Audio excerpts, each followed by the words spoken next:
Hello, hello. Hello. Welcome to Connection with Spirit. I'm Deborah Epstein. There's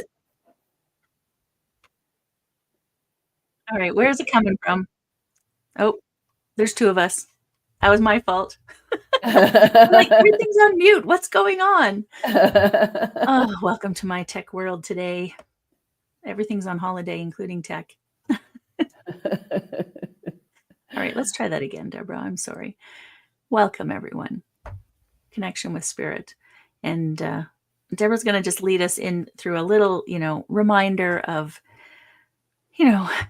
conversations can be tricky and just coming from a loving space.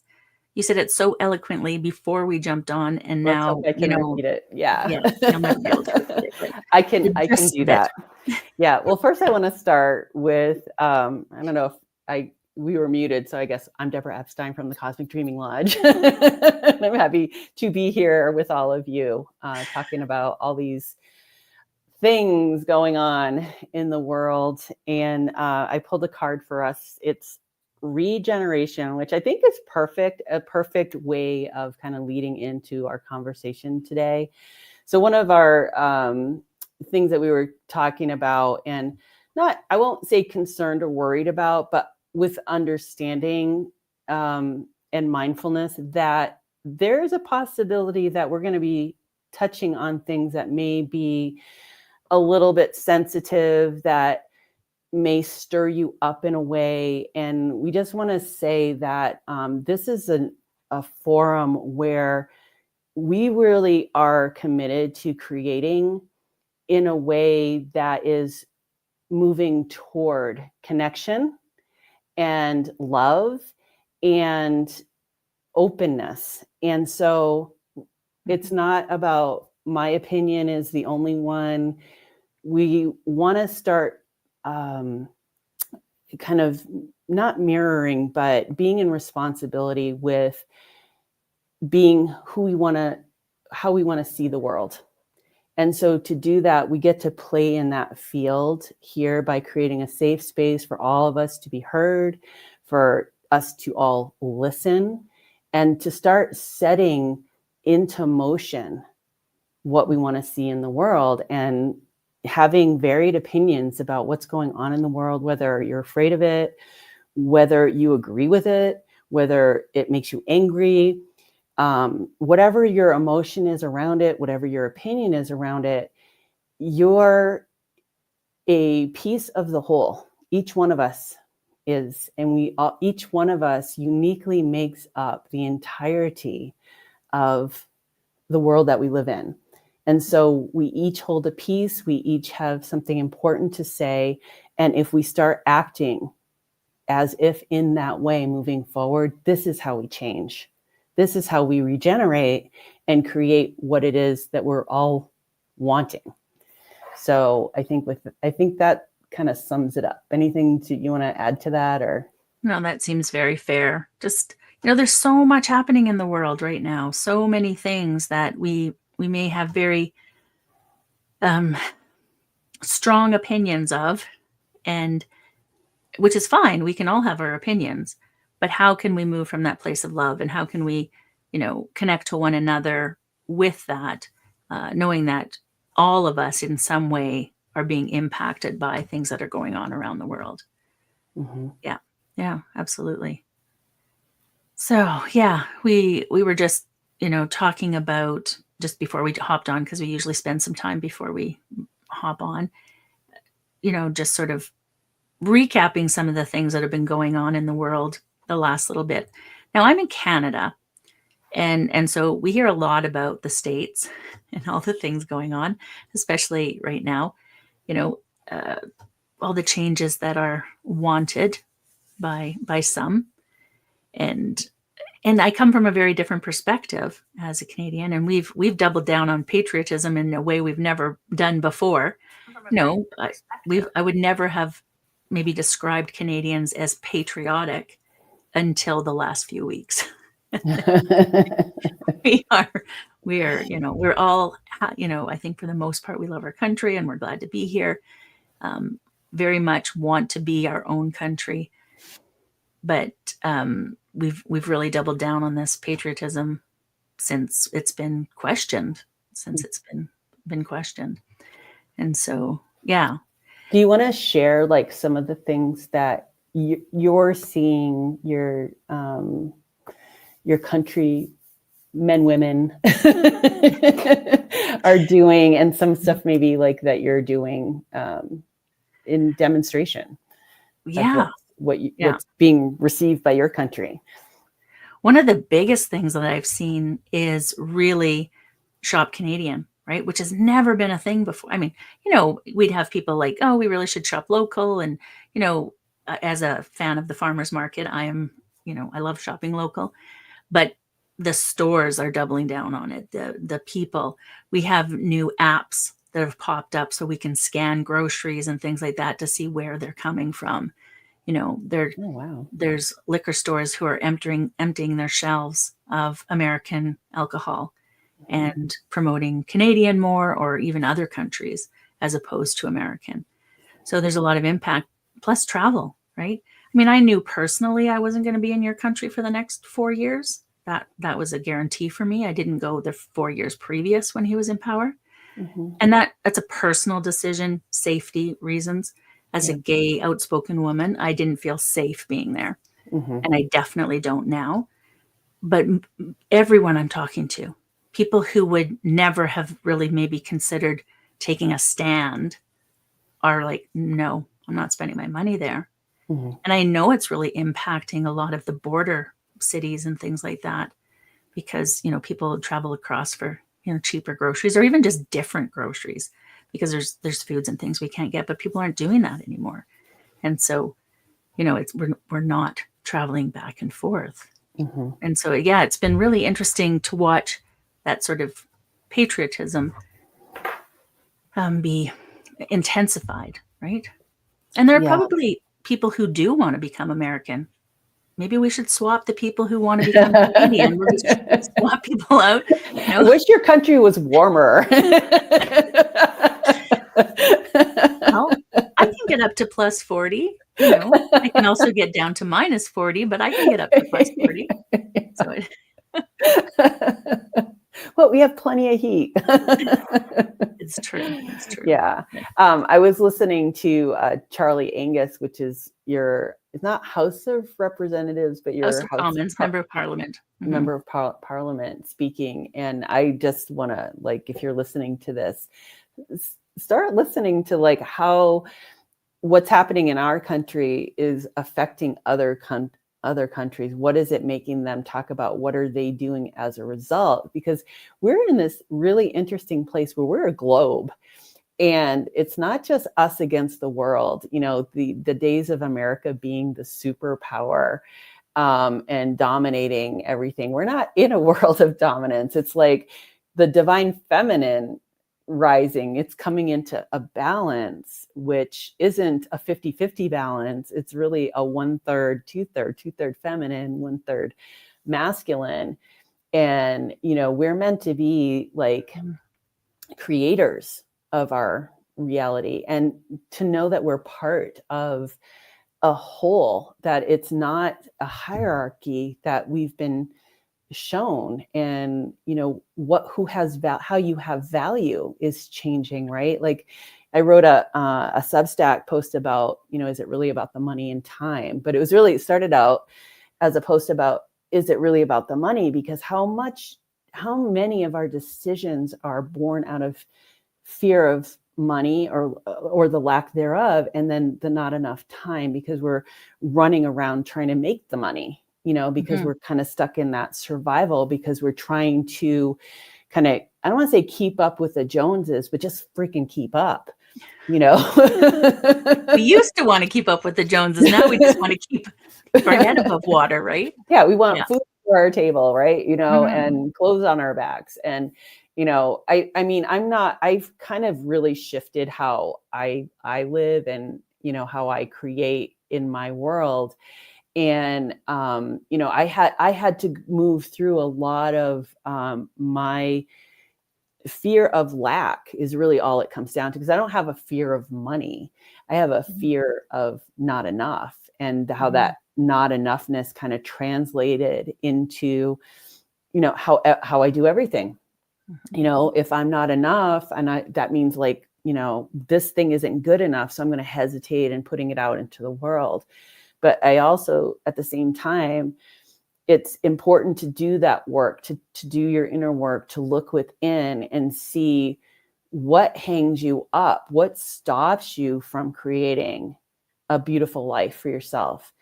And if you're saying, I can't create a beautiful life because of this person or this entity or this government or this thing, then I'm going to ask you to look in and see what the story is that you're telling that's disempowering to you.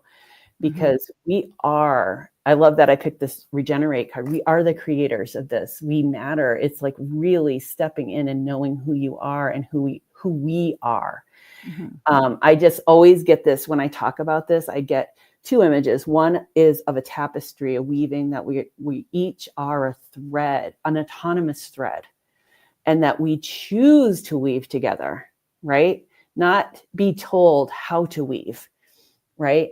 And then the other is just this big gem that reflects this beautiful image that we're each a facet of that, reflecting an image that creates a bigger picture image that can be just so beautiful. But it takes us to do that. It really does. And I think that's one of the biggest eye openers for me in all of this. Because I remember, I had this sort of epiphany, if you will, the day after the election, where it just was like, oh, this is the change. We're in the change, right? Yeah. And it released a lot of that stress that I had. And I mean, not to mean that it's not going to be difficult and things aren't good, but we can't make change without getting uncomfortable. And so for us to have change, we have to have uncomfortable things happen. Yeah. And so this is what we're going through right now.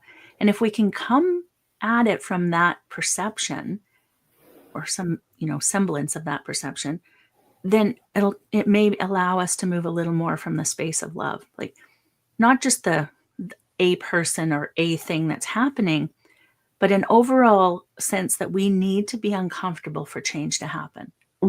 It's why we often don't do anything until something major happens, right? We get a major illness or somebody close to us dies, something major happens. And then we go, oh, that was a wake-up call. I need to make change. Well, this is our wake-up call. We are making change.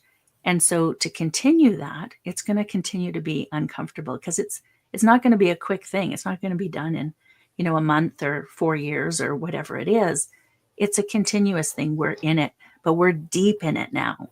And so that's an exciting thing to see that things are changing. Yeah. People will need to step up, right? And so that's one of the other pieces. We can't also be complacent in what's happening because it's part of the change. Oh, it's part of the change. Okay, we're completely complacent. No, we still have things we need to do. Now is when we need to step up.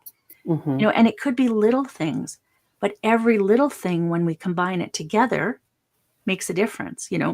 I canceled my Prime membership, right? So I don't have Prime anymore. I'm not shopping on Amazon anymore. I canceled, which also means I don't have the movies. I canceled the American streaming platforms, or not necessarily American. I canceled the ones I knew supported him. I've canceled, different things. I won't shop at different places because they supported him. I'm no longer, I'm trying to extricate myself from Meta. It's a lot more difficult than you would think because it's so ingrained. We use it for signing up for things and, all these different things. So I'm trying to extricate myself from that, but I am.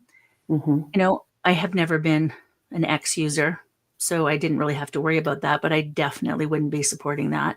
Yeah. I just did a workshop in our mastermind on alternative social media platforms. Specifically not focusing on the ones that are owned by Meta or Musk. So, there's different things we can do and combined make a difference, right? How many people, if they canceled their Netflix or canceled I haven't actually checked into Netflix. It's not my subscription. So I haven't checked in to see if they have it supported. I would assume so. But, as you look into who is supporting, and part of it's their own fear, right? Yeah. A lot of Because companies support both candidates though. So they're playing both that Mhm. way it's win-win for them, right? I'll give money to both. That way, Yeah, and I mean, whoever wins, I'm okay. I'm all right. Yeah. But I'm just looking at there's places you can go to see who contributed what and to who. So it's looking at that. I We've got just I just saw Carol Seamus, sorry. We're in the birth canal and can't crawl back. I back. love that. Thank you Isn't for that the sharing truth? that. Yeah, and I love the little celebration. Yay. Yeah, I mean, everything that you're saying is like so important to know, and it gets us to really look at what's important to us. What is important to us? Is it ease of shopping? Is that where we're going to sell out? And we can send those messages through our purchase power or not purchasing, by buying local. I mean, I have a really good friend who may be listening right now that did this whole thing for like stopping the use of plastic, and that's not easy. That's not an easy thing to do because everything is packaged in plastics, right? And so Mhm. it really got her in this, being creative, and it got her reaching out to people in her community. And I think she even like asked some people to, not package their things in plastic, or, it was like quite the thing. And so there's like stuff you can do that maybe doesn't seem like a direct effect, but it's shifting what we Mhm. need to shift in the planet, which is also our relationship with the planet. Mhm. That we need to create a relationship with our Pachamama and realize that we are part of her, that we are not separate, that she doesn't matter, that we're more important and our needs are more important. And in the meantime, we're trashing our environment. And that's Yeah. ridiculous. Like, who would go into their house and just, set a bomb off in there, and then Yeah. expect to try to live in there, you know? And that's exactly what we've been doing with our planet, right? Yeah. And and then we wonder why there's a problem. We wonder why Why things are are we so out of sick? balance. Yeah, why are we so sick? I don't know why we're so sick. It Why are doesn't there have all these anything to natural do with like, disasters? yeah. Yeah. Yeah, it has to change because it's not none of it is sustainable, you Yeah. know? Yeah. But yeah, and it also like I get the need for making a shift, and this it's interesting because love it or hate it, it's creating a shift, Mhm. right? And it's the way it's being done, it could be done a little bit more gentler, with a little bit more ease. Um, but it's not. And so it's like seeing it, being in it. What do I want to do with it? How am I creating with this? Not limiting yourself to, well, no, I can't do this, or now I can't, whatever, it's seeing where I can create, what I can create. And it's going to mention that, like, when we started, talking about what we were going to talk about for this week or this month's topic, one of the cards I had pulled was building blocks. And so like, and then today Mhm. I pulled regeneration. So it's like, it seems like every time we talk about this topic, it's something about like Mhm. building, construction, creating, building something new. That just tells me something. Like, it's all perception on how we want to create our world, not Mhm. pretending it doesn't exist, not burying your head in the sand and it will never hurt me. That's what got us here. Mhm. Yeah. So it's not Yeah. going to hurt me. Yeah. And a lot No. of what I say doesn't matter, what I do doesn't matter, but every person is part of the collective, right? And so everything that we do becomes part of that collective. So yes, it does matter. Yeah. And so we need to start making changes. Now, we're all going to have sort of that one area where we're maybe more passionate, Mhm. right? And and I, whether it's using plastics, whether it's reusing things, whether it's, where I spend my money. Everybody has their thing that they're more passionate about. You don't have to do everything, but if you pick one thing, it can make a difference. Where I spend my money is my thing right now, right? So I've talked about getting off of Amazon for years because I haven't really agreed with their business practices and things like that. It wasn't until this happened that I went, okay, you know what? Even though I dislike leaving the house, I really do. It's so uncomfortable. Everything just comes to me. It's here when I need it. Yeah. I will cancel this and not use it. Now, there's other things I have to look at as a business and an author. You can't go through a traditional publisher unless you've had a book on Amazon. You have to have, and most of the traditional publishers will put it on Amazon first before they release it anywhere else. So there's some things that are so ingrained, we can make a difference, right? We can make a difference. Yeah. But you have to decide how far you're willing to go for yourself. And there's some things I'm willing to go a long way for, and some things I'm not yet ready to go a long way for. And it's interesting that you bring that up too, because we get to experiment with the energetics of things, and the law of attraction, right? And that, like, if you're, say, you're a writer, you're a painter, whatever, and you're getting called to create something, and you also at the same time want to change how things are done in the world, and maybe this project is like your baby that you're going to play that in that game with. If we didn't have this belief that everything we do has to be like to the top, the best there is, and make the most money and all that kind of stuff, that we would really trust the flow of where it wants to be released. Where does this baby want to reach eyes? Whose eyes want to get a look at this? Who is this for? Instead of like, I got to create the next bestseller. What a lot of pressure, first of all, as a creator. No wonder why we get writer's block or creator's block, because we set the bar way too high. Everything we know about writing a book, it's like a pyramid to get to the top, where you're going to be like, having a bestseller that's making millions of dollars and all that kind of stuff. Doesn't mean your work isn't valuable and that it's not in service to someone. There's a reason it's coming through you. Get out of the way and be the steward of that energy that's coming through you and do what's required. And, hopefully we can shift, how business is done on that grassroots level. Like, we don't realize how much power we have. There's more of us than there is of them. It's only one Amazon. So, we absolutely can make shifts and changes, right? And I think we should be, voting with our dollars, for lack of a better way of describing it. But also, is there things we need to talk to people about? Is there things we don't all need to like get on a public platform and announce what we're doing, but we can quietly do things. We can have conversations with people. We can, say how things are affecting us and share those things, right? Yep. Yeah, absolutely. And we are called to different ways of serving this regeneration, or this revolution, if you will.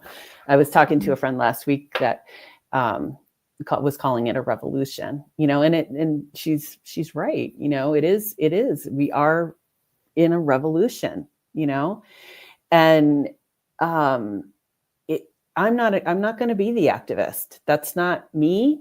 I stay informed, but it's not what it's I say it's not my archetype. It's not in my blueprint to be an activist. Not to say that I can't feel passion towards something and it'll express in the way that it expresses through me. But we're all a part of this. We all play a part of this. I think I can't say that enough, actually, is how much we all play a part of what's going on right now. We all helped to create it, not actively, but in some way we did. It's not that I voted for it, and I didn't directly create it, but I live in the group consciousness that created this. So if it's in one, it's in the whole. And so what is, and if you want to get introspective and go like, how did I create this? Not that you created it all, but what was my part in it? What do I have to shift in me to keep moving in the direction of creating? I want to call it the new earth, but it's just that new earth consciousness where, and what does that even mean, right? The new earth consciousness versus the old earth consciousness. I think what we're really saying without saying is we're talking about Christ consciousness, that that higher mind consciousness, more of our soul coming in and more connection to spirit, more our channels are opening up more, that's the evolution, right, of all of this, right? And it's not to make ourselves bad or wrong, but it's a collective creation, and perception does create reality as well too. So it's a perfect, that's a really good point. The collective, we have created this, right? We have created this. And we can all say, oh, it was in place and I was just following along. But by following along, we keep it going, right? So as we start to shift and as we start to realize that this way may not be working, then things start to shift and then things get uncomfortable like they are right now. But recognizing that, yes, I'm not solely responsible for this. However, as a human on this planet right now, we are all responsible for this. Yeah. Because that is the collective. And being able to recognize that as such, okay, well, if I don't want to live in a world like this, I want to live in a different world. What am I doing to create that world? How am I showing up? How am I sharing things? How am I, being in this world if I want it to be different than what it is now? And we all play a part in that. Yeah. And I just had an insight too, that I was like, oh yeah, that's brilliant. It was as you were talking about creating and the responsibility.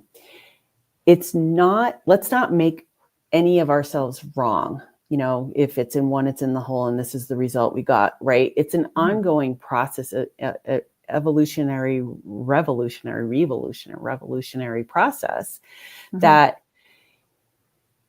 let's see if I can explain this, because I see it like it's cause and effect, right? So there's a lot of us waking up, knowing who we are. We're becoming more awakened to spirit, more awakened to the unseen, more awakened to our imagination, our meditation practices, all that kind of stuff. We live in a world that is governed by polarities, right? Created in polarities. It's not sustainable to what we are really creating. So there's going to be, I don't want to call it a backlash, but there's going to be a response to it, right? And so this is the response, not good versus evil. That is how we think on this earth plane, is that this is good, this is evil, good versus evil, war, right? We don't want to get out of the war mentality and get into the higher consciousness that we can look at all of this as it just is, and it's unified, get out of our judgment of it and see that what's being created is like a chaotic effect of all of the work we've been doing over these years, basically growing up, claiming who we are as a sovereign being, a soul embodied as a human, remembering who we are. And that creates what we're in right now. So we can look at it from a perspective of like, this is a good thing, and now let's keep going, because we have power to shift. Don't invest your fear or your anger too much in what you're seeing. Of course, we're going to feel it, right? Because that also needs to move out of us. So when we feel something, it moves through us. And let it clear through you, and then come back to remembering yourself, come back to doing what you've been doing, knowing that like it's going to be exponential. And both, whatever you think is going to happen, it hasn't happened yet. So all possibility still lives in the unformed, right? So create what you want by being in the unformed more often. Yeah, absolutely. Absolutely. And I think that's why this calm has come over me, right? Yeah. I have moments of, I would say, more passionate moments when I'm just like, I think we're both like, oozing passion today. But for the most part, I feel quite calm in what's happening, even though things could get very ugly. Yeah. Right. And knowing that, I feel this calmness in the shifts that are happening. I am putting my energy towards the world I want to live in. I am sharing the information that I believe is impactful in the world I want to live in. And so to me, that's really important, and encouraging people to do the same. And again, that doesn't mean you have to get on a public platform and talk about your beliefs and all the rest of it. You could be talking to your neighbor. You could be sharing something with other people. Whatever it is that you do, what is your passion? What is your purpose here on the planet? It needs to be shared. It doesn't mean it has to be shared with everyone. Yeah. It just needs to be shared. And so how are you sharing what you're passionate about, what your purpose is? This is so important. Think about sharing too from a perspective energetically as well, that you have a unique vibration, and that your vibration is felt by those around you, and that your energy, if you're taking care of yourself and taking care and being mindful of your energy and your vibration, instead of like, a lot of us who are highly sensitive, multisensory, empathic people, if we could get out of protection and realize our power to affect others, I think that's where we use affect, right? Yeah. We're having to talk about effect or affect, right? How we can just be in a room and fill it with our energy, fill it with love, right? I want to say, like I said, our energy, but it's not personal, right? It's not personal. So recognize your strength, recognize your power, and recognize just as, I don't even want to minimize it, the power of your vibration out in the world. Don't hide, right? You don't have to speak if you're not guided to speak. It could just be a vibration. Meeting your neighbor with love, meeting the person on the street with love, seeing yourself in them, mirroring love to them, and receiving love back. Like, it's those interactions that are your day to day. Like, just think about your day and who you encounter during the day. Is there that person that like, oh, they just rub you the wrong way? Maybe you could start to see a shift in yourself that may shift them. You're not going to change their life. It's always up to them.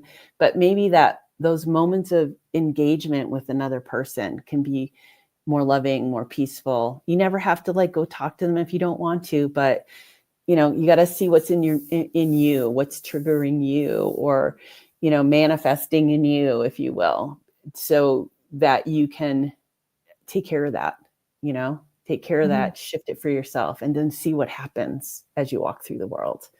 Yeah. And it's not an easy thing to do. I just want to, say that because we've taught to look at everything through a lens of fear, right? We have very much been taught that. And so everything out there is so scary, and everybody else is scary if they're different from us, if they, look different, behave different, whatever it is. And so we've been taught that's scary. So to come from that place of love, which could be maybe just not picking up the phone and calling the police on somebody who's just existing. Maybe it could be smiling at someone who before you might have crossed the street, now you can just walk by and smile at. Those sort of things make a difference. And And those things change the energy, right? How we show up, how we just nod our head at someone instead Mhm. of like looking away. Those things make a difference. Doesn't mean Mhm. you have to become friends with everybody. Doesn't mean that, you know, you have to go for coffee with everyone. Just acknowledge other human beings on this planet. And we're not all the same. Mhm. We're all very different. And we want to be different. We absolutely want to Diversity. be Yeah. you know, we were talking before we got on here, you know, about, you know, all the sort of rules and things coming into place in the States, and how it's becoming kind of scary to be different. You Mhm. know, if you have a different ability, if you have, you know, a mental health issue, if you don't behave in a certain way or look a certain way, it's becoming scary. Mhm. Maybe it's been scary for a while. And it's not really a lot different in Canada. Well, no, it is. It's a lot different in Canada, but Mhm. we still have certain biases and things like that here as well. Mhm. We get a lot of your news, right? A lot of our news comes from your news. And so that negative, we really noticed a difference the last time he was in power, Yeah. and how the hate became so much more open. It Mhm. became acceptable. It was always there. It was not like, oh, this is new hate. No, No. it just Yeah. became acceptable to show it. Yeah. And so we're seeing a lot of that as well. Yep. But if we can make a difference and just show up in a place of love, it helps to temper that, if you will, right? Mhm. Because if we meet anger with anger, we're just going to escalate the problem. But if we meet anger with love, they don't really know what to do with that. Mhm. And so it just kind of dissipates because it can't continue because it's very one sided. Mhm. And so, how can we show up in a different way that doesn't encourage more hate, Mhm. that allows space for people to be different, allows them to be who they are and show up as they are? Yeah. And sometimes that means we need to make accommodations for other people, Mhm. right? We can't expect everyone to fit into our world. Deb and I both have very real experiences with this. You know, Deb's husband being blind. Mhm. I am very neurodiverse, much more than I ever realized. Not just subtly.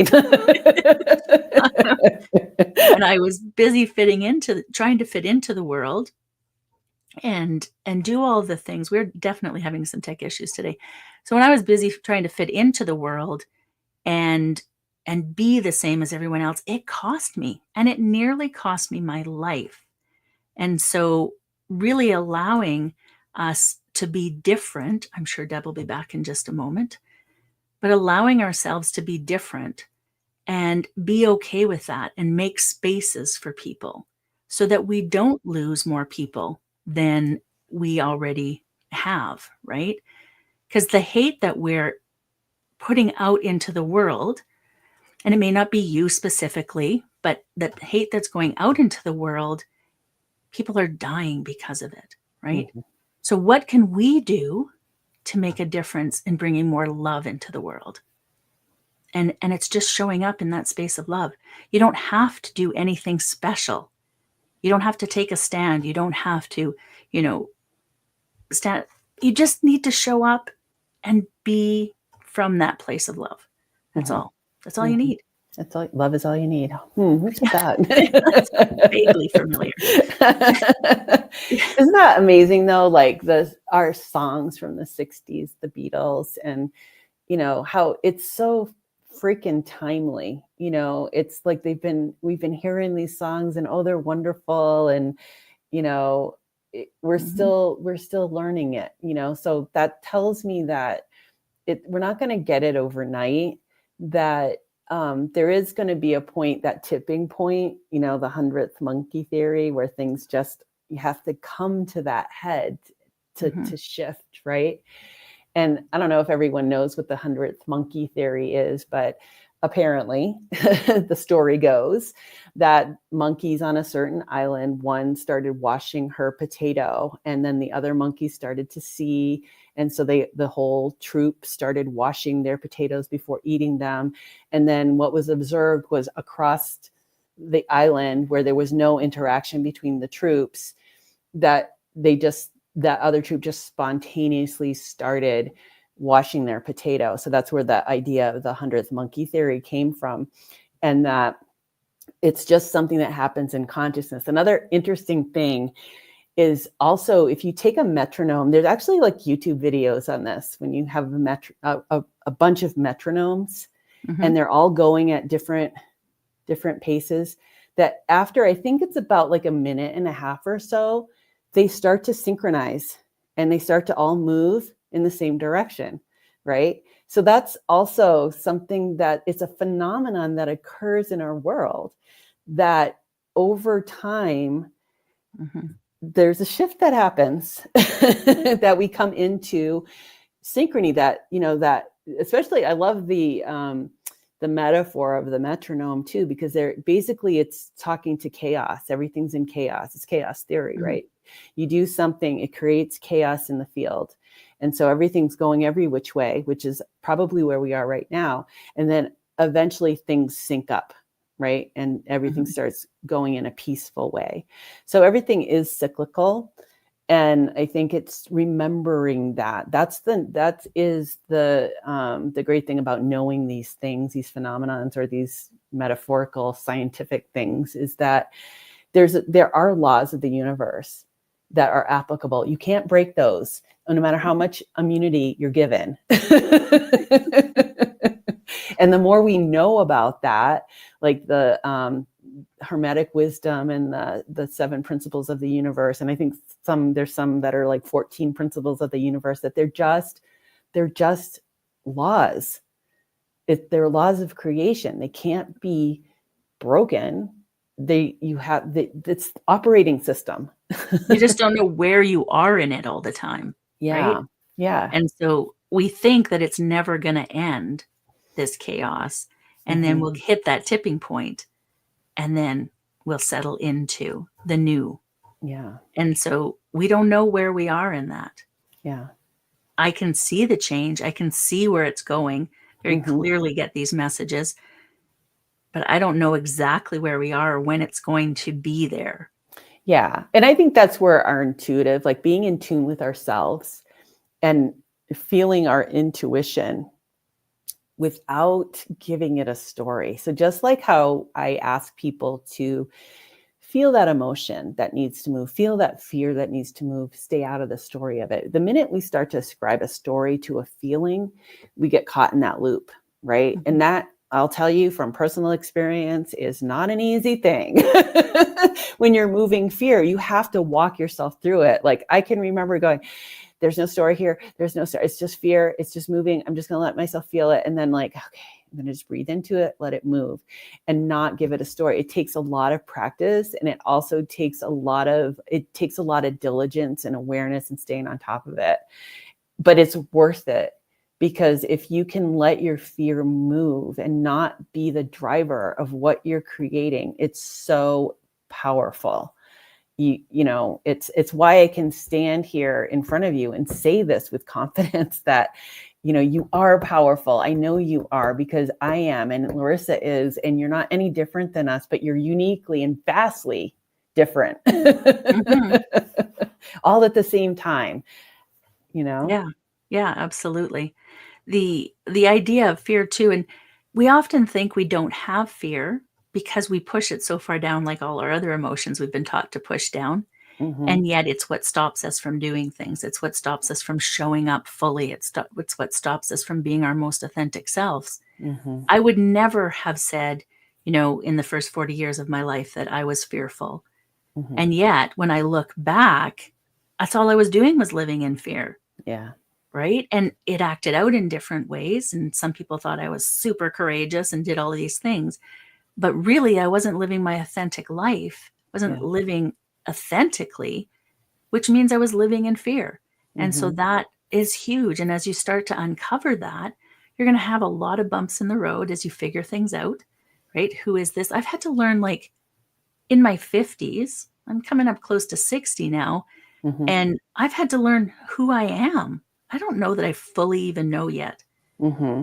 but I didn't even start really until I was in my 50s because I Mm-hmm. had done so many things thinking I was being authentic and then finding out I wasn't because I didn't even know all of these pieces of myself. Mm-hmm. And so as we uncover more, and it's about self-exploration and looking inward and really exploring the world around us as well. So it's not just inward, but what do other people do? What are other people experiencing? How does Mm-hmm. that affect me? What if I did something like that?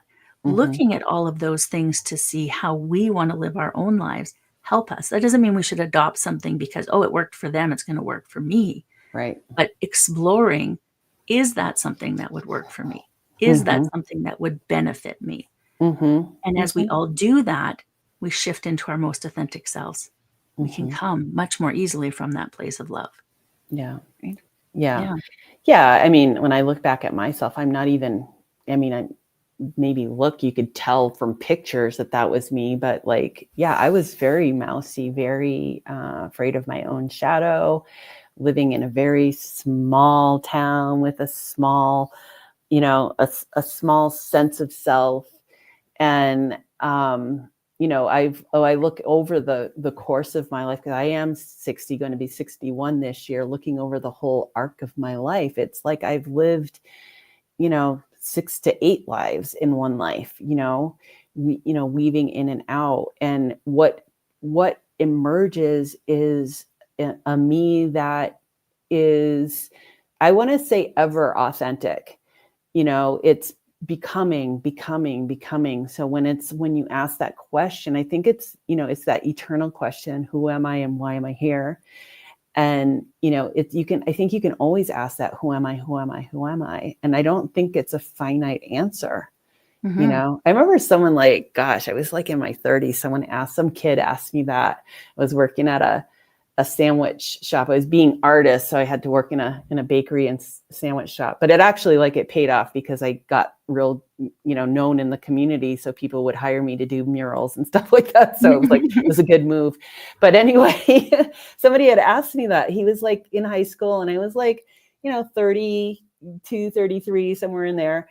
And they was doing this project in school, and who are you? How do you define yourself?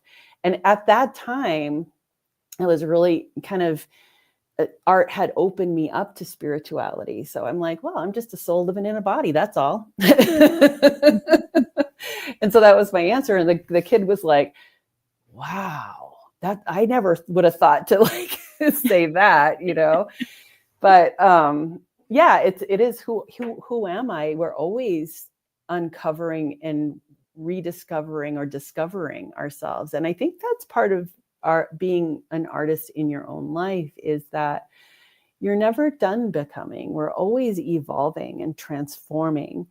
And we are, also products of our environment. Like, we can't not be affected by the trends that are happening with around us. We're not, because we're not separate, right? So, Mm-hmm. what's in one is in the whole. So we have maybe a different expression of a certain phenomenon happening.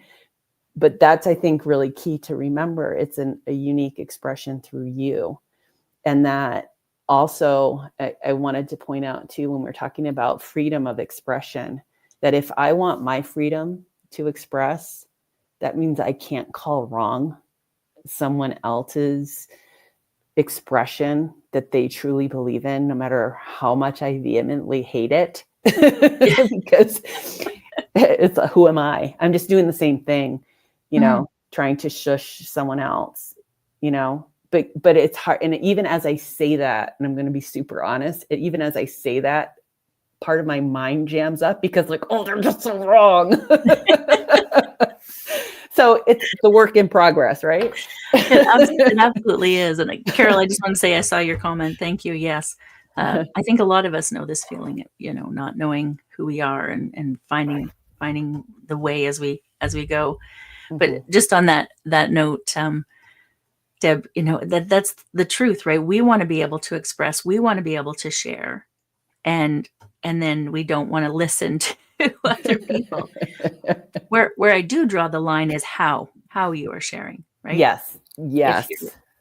If you're hurtful and expressing a lot of anger or calling out people and down specifically and things like that are going to cause harm, right? I think we need to be wary of things like that. But yes, we do need to listen to where other people come from. Yeah. And the perfect example, I had a conversation with a couple of good friends of mine. We do another show, Divine Feminine Souls, and we were having a conversation about the Mel Robbins let them theory and thoughts around where that may have come from and who should be given credit for it. I'm going to leave it at that for now, but we had very differing opinions, the three of us, on that. And we had an amazing conversation about it. I really wish we had actually aired that because it was such a good conversation coming from three very different places. But because we could come from that place of love and being able to allow each one of us to express our thoughts and why we thought it. And didn't mean we had to agree in the end. We didn't have to come to a consensus. We all kept our same opinion at the end of the conversation as we had at the beginning, but we allowed each other to be heard. And I think that's such an important thing to do, right? Whether we agree or not, because, my first inkling is like, no, you're wrong and I'm right. And this is why. That's not really how I came at it, but that's what my brain wanted to do. So it's deeply programmed, right? That this isn't really the right way, the wrong way. And I grew up like that too. It's like this, with a very dominant father, like this is the way it is. His views on religion, this is the way it is. And if you don't do this, then you're going to hell. And that's just how it is in black and white, which is kind of funny because I have a picture of him on my wall. He passed away a couple of years ago and I did a memorial portrait for him and I did it in black and white. And it's just striking me now, like, oh, the irony of that. Like he was black and white. So that's why I probably painted him in black and white. It was so unconscious. I just like, oh, that's funny. But all the insights, right? Yes. I'm just looking at the time now. We can start to wrap up if there's anything that we want to finish with. There was something that you were saying that I wanted to kind of piggyback on was the responsibility we each hold to use our words coming from love, no matter how angry you are. If you're angry about something, get your anger out in a healthy and productive way. Don't use your words as weapons, because that's what's being done right now. It's up to us to change things here, and change starts from right here. And then one-to-one with people, those interactions, don't forget your humanity. I know with social media and, all of the things that we've been through in the last few years of creating more and more distance between us, let's see if we can come back together consciously using a platform of love, and let that express through you and how it will, Yeah. It is such an important part because we have been so ingrained, indoctrinated into, the fear and we must conform and we have to do it a certain way. And if you're not like us, then you're against us. All of those things we've been taught, but they're not true. It's a way of getting people to conform and be easier to control, right? It's the reason why we have nice, neat rows in school so that we can, set people up to be in cubicles. It's the same thing. And so we need to move past that. We need to allow expression in a healthy way to be able to have these conversations with one another and find that common ground. It doesn't mean you have to become best friends with everybody, but we don't need to be adding more anger on top because it's not going to serve anyone. Yeah. Time to heal it. Yeah, it really is. Yeah.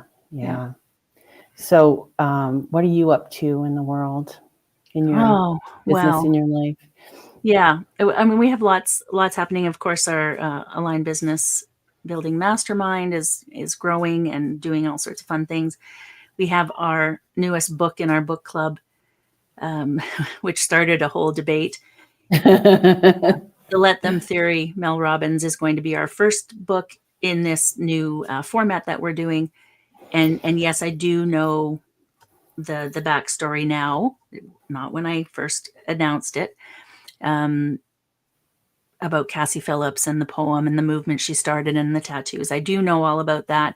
I did a fair bit of research on it, put it to a vote with our members, and we have decided to go forward with the book and be able to talk about the controversy around it, because it is a good theory. So anyways, Mhm. we're doing that. And, as always, there's our Empowered Living program. So come and start your day in an empowered way and really make changes. Really makes a difference. Yeah, those Awesome. are the things we have going on right now. Awesome. And Good you? stuff. Yeah, well, I'm continuing doing one-to-one retreats here. I actually just added in doing weekend retreats. I had someone come for that, and it was a super powerful 3-day immersion into personal transformation using ceremonial practices, ritual practices on the land and the energy, getting some body work, and really like it is like boom, boom, boom. It was transformative for me doing these, and I'm like, oh, this is awesome. I'm going to keep doing this.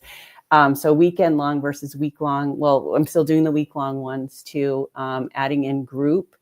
So if you have a group of people that you want to come to Sedona and who you want to do some healing work with, that's something I'm starting to work on too. And I'm actually putting a program together.